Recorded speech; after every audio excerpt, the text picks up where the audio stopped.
What was the worst thing that happened to me in school? And I will date myself just like you, Mr. Hager, dated yourself. I was in the 4th grade, and there was a bad thing going around in school that year, in schools all over the United States. Polio. And there was an upperclassman who was in the 5th grade.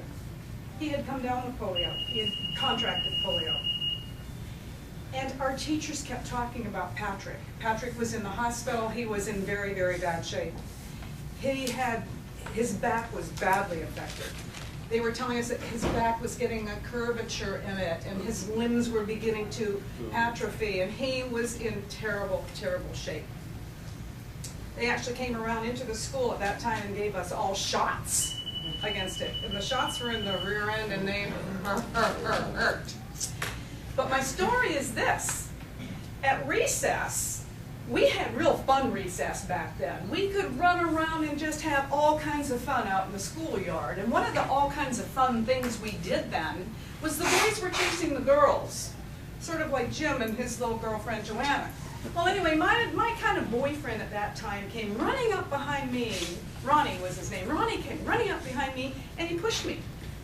It was a game. It was okay. Nobody was offended by it. But when he pushed me, I fell down. And when I got up, I had to kind of push real hard with my right arm because my left arm wasn't working right.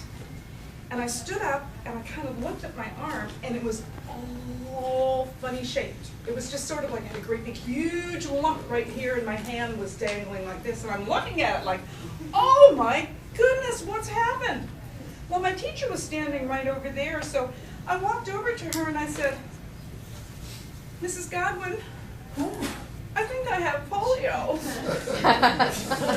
She marched me to the principal's office. She kind of had me hold my arm. She marched me to the principal's office, and he looked at it, and I told him, I said, I think I've got polio.